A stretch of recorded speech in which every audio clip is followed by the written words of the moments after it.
Hello, artists! Yes, yes, yes, yes, yes. Okay, we are in episode number 17, my friends. I'm so excited, so excited. I hope that these podcasts are of service and of value to you. I hope that they are helping you to understand, that art-life balance that we're all striving for, how to maintain that joy, that inspiration, that motivation, that focus, that discipline, everything that it takes to be a truly successful and powerful artist, which I really want us all to be, because this world really needs us, needs our perception, needs our point of view, needs our beautiful artwork in this world. So obviously, the more powerful, confident, successful we are, the more that we're going to be able to impact the world in an incredibly positive way, which we all know we need right now, right? Gosh, shit is going crazy lately on this planet. But we can be the change that we want to see. We can contribute as much beauty, as much positivity as we possibly can to help balance all of the craziness and anger and hate and prejudice and all that stuff, right? So today I'm going to be talking about a very, very important topic, and it is going to be on pricing your artwork. So I get a lot of questions from artists about, Kelly, how do I price my artwork? And a lot of times whenever you Google something like this, you'll get a lot of pricing systems. What do you want to call it? I don't know what it's called, but pricing methods in terms of the mathematical way to price your work. That is not what I will be talking about today, okay? Because it really doesn't matter what technical solution you use to put a price on your work, whether you price by a size or by the square inch and, all that kind of stuff. It really doesn't matter which one you choose. But the thing that really has hung me up in the past on pricing my work, and I've seen also get a lot of others artists confused and hung up on, is just even knowing what level to price at. And so today I'm going to be talking to you about pricing based on value. Not using a pricing structure price per square inch. Just so everybody knows, that is how I calculate my prices, is based on square inch. So that's fine. Like I said, that's kind of a no-brainer. You can just pick one of those few methods out there for pricing and go with it. But the more important part is to price based on value. So what do I mean by that?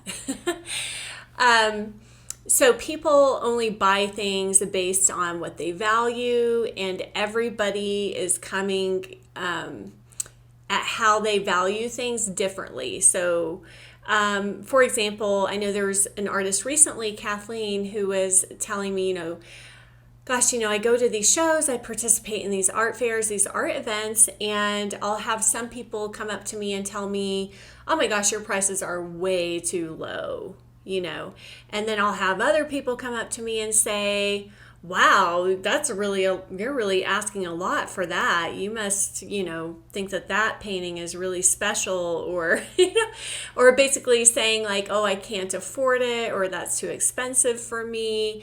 These kinds of statements that get made. And when you're in business, this is just par for the course.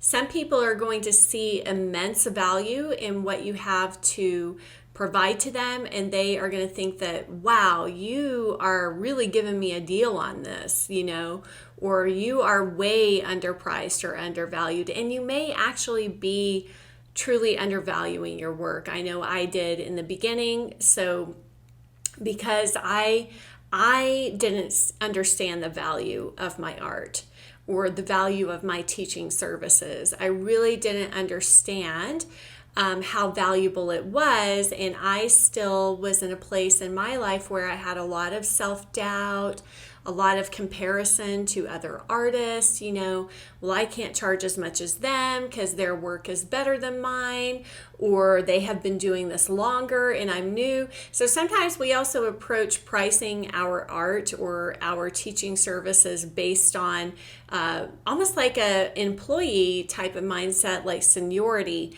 Oh, well, they have seniority, so they've been doing this longer than me, so I've got to make sure that I am not too big for my britches and priced too high, and a lot of times the fear around pricing is all around that kind of thing. It's inner self-doubt, not valuing what we have to offer enough, or trying to make sure that we don't disrupt anybody else in how we price or how we value ourselves. Ruffle any feathers or bruise any egos, or also sometimes just being afraid of that rejection, afraid that if we price at a certain level that we will get a lot of comments like, well, wow, no way, that's way too expensive for me. I can't sign up for that. Or I can't buy that painting, whatever the service or product is. And here's the thing, like, you're going to get that no matter what. You're always going to get people who say that they can't afford it. It's too expensive. I mean, I get people canceling all the time in Vital Art sessions because it's $35 or $50 or whatever they're paying. And I'm like, oh my gosh, are you kidding me? Like, what you are getting for $50 is insane. It's insanely valuable. Like the quality of the education that you're getting, the community, just the sheer number of video lessons that they're receiving. And so here's the thing is, like, whenever people make those statements, they're really just saying that they don't value it. That they don't see it as having value for themselves. It's nothing personal against you. They can say that and have that belief all day long. They cannot see the value in your art all day long. That's their business, Not everybody is going to see the value of original fine art, or sometimes they're not even going to understand why it's so valuable, so part of it too sometimes can be in just providing that service of education to your collectors, for example, of why original works of art are so valuable. But I mean, you can do that if you want to. That's up to you if you want to spend time trying to educate your audience. But at the end of the day, you want to have people who really see the value in what you have to offer, and they are more than happy to pay for your painting or pay for your service. So I think that's, and then also the other, I know the side of this that I always struggled with was like, where I was financially at the time, especially whenever I first started out in art school, or outside of art school, was like, oh, well, $500 is a huge amount of money for a painting, because $500 was a huge amount of money to me at the time. And so I would actually get nervous pricing my paintings too high. And so when I first started out, I would price my paintings really, really low. I think sometimes I even sold paintings for like $50 or something, And, I'm not totally knocking that, because sometimes whenever we're getting started, we have to learn those lessons, and it's just a part of growing and a part of maturing as an artist. But a funny thing happened early on. I had entered an art show at the Lyme Art Association. It was one of my first external art shows outside of the art school that I participated in, and I think it was just a members show, so it wasn't juried. You were allowed to submit in like 3 or 4 paintings, I believe. And then I think it was during the holidays, so I think if some of your paintings sold, you could come down and replace them with new paintings, that sort of a thing. And so I was so excited about this, and I had my paintings ready. I got my frames, and these were still priced really low. There, like I was selling like a 9x12 still life for 9 inches by 12 inches for, at the time like $350, $350, $400. I don't think I even had the courage yet to do the $500 for, a smaller still life like that. And it was kind of funny because I took the work down there and submitted it, and before they could even hang the show, all of my paintings had sold before before they could even hang the show. Now, part of that was because I was in a very art-rich environment.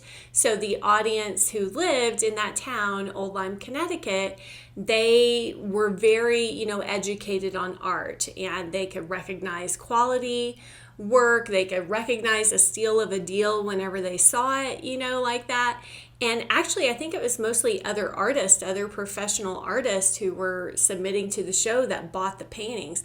So they called me and they were like, hey, just so you know, we've sold all your paintings already. The show isn't even hung. Do you have any more that you want to bring? And so it made me realize right then, like, oh my gosh, I way underpriced my paintings, So it's like you want paintings to sell fast, but you don't want that, there should be some kind of balance there. You don't want them to just be selling so fast that that they're underpriced. So anyway, so I went down, I replaced the paintings, and then of course I raised the price a bit. And I want to say I doubled the price of them. So they ended up being like $700 or $800, somewhere in there. And so that definitely slowed down the sale of the paintings. I think I ended up selling 2 more out of the 4 that I submitted. But, still, I still made the same amount of money, right? So anyways, that's just one little example for you. But in terms of pricing based on value, really what we have to recognize is that when somebody says that they don't value what we're offering for the price we have on it, it has nothing to do with us. It's totally subjective. So they might not value it enough to spend the money, enough to buy it, but somebody else over here comes along and, let's say, buys 5 paintings at the price that you have at it, and or maybe they don't even look at the price. I remember that one time at a gallery show I was at. I had some in a gallery that I was in at the time, and this couple came in, and I was at the opening, and they decided on buying my painting and another still life painting that was hanging in the gallery. And I saw the price of the other still life's painting, and our paintings were like the same size and really the same quality, and her price was double the price that I had on my painting. And I remember just feeling, and I never saw the collectors look at the price. They didn't ask me what the price was or anything. It's like they just came in and said, I want that painting, I want that painting, spoke to the gallery owners, can you wrap that up, please? This kind of deal.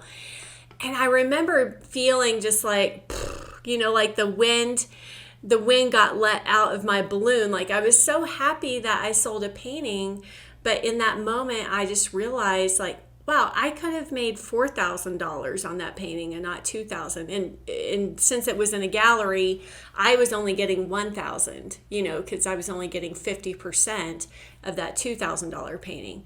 And the other painting that the other artist sold was $4,000. So she just made twice as much money as me, So it was really kind of an eye-opening experience that, it's really important that you don't price based on your own money blocks, your own limiting beliefs around money.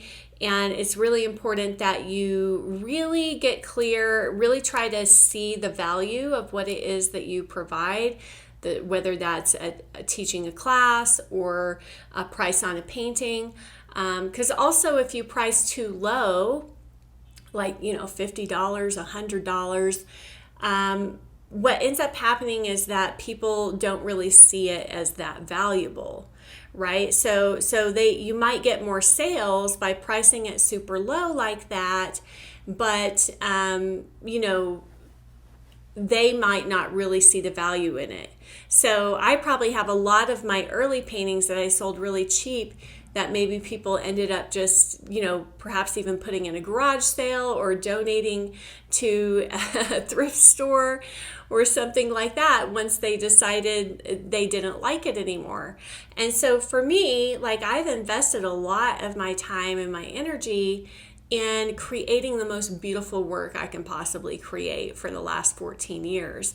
And so now, after all this time, all these lessons I've learned along this art life journey, I realize, like, I want to make sure that people are paying a decent amount of money for this artwork because it is valuable, and I don't want my work to just be discarded. I want my work to be treasured and valued and treated as special, just as it should, because it should be treated that way. It should be respected that way, so sometimes part of it too is like you haven't yet got to the place yet where you really feel that respect for your work, where you really can appreciate the value of it. So you're still undervaluing it yourself, and so you're underpricing your work, sometimes.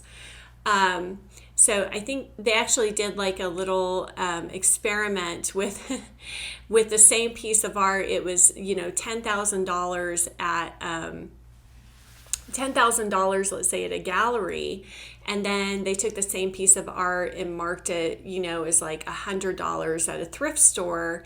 And did a little case study to people's perception of the art. And so when it had that higher price tag on it, people saw it as like this, wow, this is great, big, beautiful thing. It's so special, and then their reaction was the opposite whenever it had $100, price tag on it. And of course, the context of where the object is, right? So thrift store versus, say a nice auction or a nice gallery. So you can see where the perception of the art would shift based on the pricing, and of course also based on the presentation of it. So it's not exactly a scientific, experiment, because the location does make a difference, or how where it's presented in the audience that will be looking at it. So an audience going into knowing that they're going into a higher end gallery, they expect to see higher end prices. People just going into a thrift store or something like that, they expect to see, lower quality art perhaps in that case, and lower quality prices. So all of that comes into play as well, and with the online space now, where the environment is really equalized in a way, the presentation is equalized in a way, and so it's really about how you present yourself and your art. Put pricing on your artwork is what I always tell artists to do online. Like, you have to, the audience that is being attracted to you have to communicate clearly, like, the value of your work. And one way that you do that is by putting a price tag on your work, putting the amount. So if I were to post this painting, let's say on Instagram or Facebook, I would, list the title of the painting, the size, and also the price. So, here is the painting, and this painting is, $4,000. And so whenever you do that, then basically you are in a way kind of weeding out anyone who is not going to value that for $4,000 or for a higher price tag. You're kind of weeding out anyone who is not going to pay that price. And, educating your current audience as to the value of your work. So that, for example, like whenever I do have sales or I do have smaller pieces available at a lower price, that they will be able to see the difference between a higher priced painting and the value that they're also getting whenever I run a discount, or offer a smaller piece of art for, let's say, $500 versus $4,000.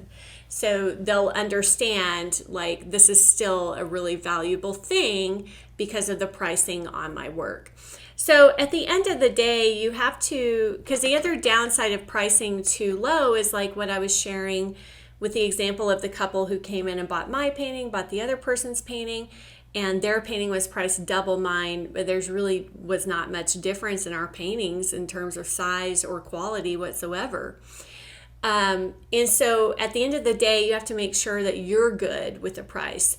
You're good with the amount of money that you're getting paid. You feel like it is a win-win for both parties. You feel like you are being compensated fairly for the value that you're providing them.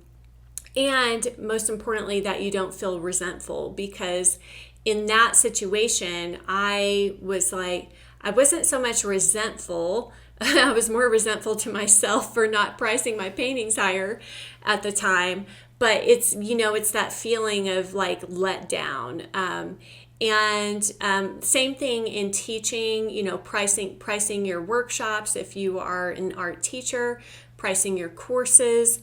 In the beginning for me, it was like I would really underprice myself just to try to get, butts in the seats, so to speak, and because I was also afraid of like being judged for pricing too high, being shunned by other artists, being judged, being criticized by other artists, or getting those statements, because I had self-doubt. I didn't have enough confidence yet. So those statements of like, oh, well, this is too expensive and I can't afford that. And I have to say, like, if you say that you can't afford a $40 monthly membership class, it's like, well, then maybe you really can't be taking art classes, because that is so affordable and so cheap. Now, I know some people are on limited income and things of that nature, but I'm like, my grandmother's on limited income, and if she really values something, she's going to spend $40 on it. So point being that it really never is about you. It's always about that person and what they value, what they see as valuable, what they're willing to spend that money on. And so as long as you basically are going to be damned if you do, damned if you don't get this cleaned up for yourself, cleared up for yourself. So you really have to take some time to think about, what would I really love to be paid? What would I really feel good about being paid for a painting or for my teaching? And also, do I also feel like it's a good deal? Do I also feel like it's a fair price for people, so that it is a win-win for you? Because I know also some people, maybe the quality of their work is not there yet, and they're pricing super high, and then they're not selling, right? So you do have to make sure that the true value of what you're providing and doing is in line with the value that you're attaching on the price. But this is all value-based pricing. It has nothing to do with, price per square inch. And this is, I think, the most important thing to consider, and it's not something that a lot of artists talk about or discuss on how they chose pricing for their work. Like I said, whenever I started out, I was kind of looking at it almost like from an employee mindset, and I was like, okay, well, this artist over here, she's priced at this, and she's been painting longer than me, so I can't price as high as her. And then this artist, she's like a master artist, so she's pricing her work at $30,000, $20,000 a painting, So I was kind of looking at it more from an employee mindset, and also from a place of not seeing, I really didn't see the quality in my work yet. I really didn't see how far I had progressed and how far I had come.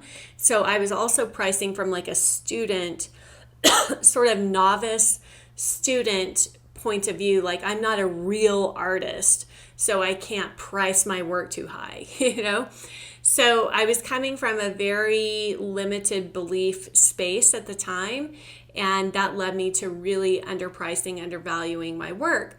And of course, once I started realizing, oh my gosh, no, this should totally sell for that. This is totally worth that. And just because I don't make enough money to, buy that work of art doesn't mean that somebody else does make enough money and will be more than happy to invest that in my artwork, because what I'm doing is very special. It's very valuable to them. It's uplifting their lives. It's uplifting their home. They can't get anything else like this anywhere. They're not going to find a work of art like this at Hobby Lobby, or at a furniture store, or a knockoff, a factory produced print. So these are original works of art. So you really do have to take time to think about the painting that you're providing people and why it is so valuable, why it is so special, what are their other options, to buy, and what makes yours so much more special than that, so much more valuable than that. So I hope that this helps clear up a little bit of the confusion. I know I've definitely experienced this in my art life, and thank you, Kathleen, for bringing up this topic on pricing and that conflict between some people saying that we're priced too low, some people saying we're priced too high. It is a real life issue, and one that any professional artist is going to have to grapple with at some point in time and make their peace with. Because otherwise, if you don't make your peace with it, you don't stand behind the value you attach to your paintings, you are going to, if somebody wants to buy your painting at that price, you're going to be like, oh my God, thank you. You did me a favor. Look, nobody is doing you a favor. Like this is a mutual thing. You are providing them value. They are happily paying you for the value. But until you really get to that place, you will feel like you're on this roller coaster and of some people criticizing you that you're too high and other people buying your work. But for you, maybe it feels like, oh my God, you're my savior. Do you need a foot rub? What else can I throw in on this deal for you? Because they see your value, but you don't yet. So that's not a stable, strong, powerful place to be. So you really want to do the work. All of us, myself included, still, has work left to do in this regard to really be in full knowing, full power, standing behind the full value of my work and really seeing that value of my work for myself. That's the most important part.